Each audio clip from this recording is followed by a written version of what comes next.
You just mentioned that you cannot sleep at night when you think that innocent life may have died. But in almost every single abortion, an innocent life does die. It's the rare instance where there's an abortion performed and the baby survives that abortion.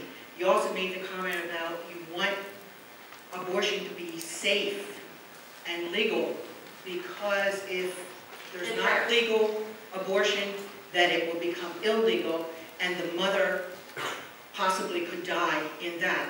But make no mistake, in every abortion, legal or not, almost every single time, an innocent child does die. Well,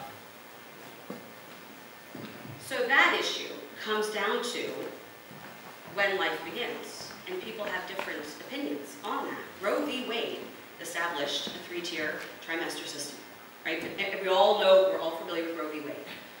The first 3 months, the mother, the last 3 months, it's the child, and in the middle, you better have a really good reason, right? I mean, this is the law that we've had since 1973. So we might disagree on that issue, on when life begins, and that's a heavy issue. And to be fair, I'm not certain any of us can answer it. It's very similar to the differences people have in religion, right? So I'm standing, we talk a lot about Christian principles. I'm Jewish, right? My study of religion stops at the end of the Old Testament. Am I wrong? I don't think you're wrong. You have a different faith that guides you. I have a different faith that guides me. We all have to figure out where that line is. My goal would be that it's not necessary. When we educate and when we have access to forms of birth control, abortion rates go down, unplanned pregnancy rates go down, people have control over the size of their families, and they're able to have control over their lives, over their destiny. That is where I would like to be. I am not an advocate of abortion in any way, shape, or form. I'm blessed with 2 beautiful children. The choice never came to me. I never had to make that horrific choice. I'm fortunate and I'm thankful that I was educated and made good choices so I wasn't faced with it. But I also had the support of my family, right? I'm an educated woman. I had access to health care.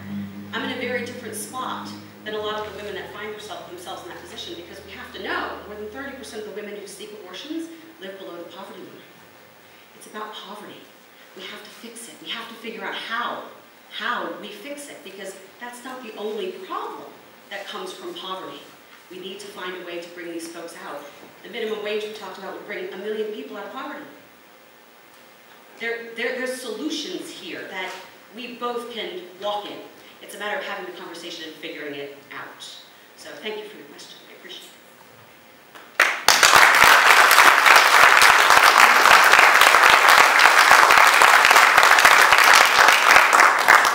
Kind of lay down where I am on the life issue, so I want to just touch on a couple of other issues that kind of came up in the discussion. I couldn't agree more that the cutting of the food stamps, the $40 cut that happened here about a year ago, I think it was absolutely atrocious. You know who passed that? It wasn't a Republican that voted for that. And in 2009, under Nancy Pelosi, when she was Speaker of the House, she cut food stamp, she and the rest of the Democrats in Washington, in the House and the Senate, cut food stamps to pay for a green school bill of some type.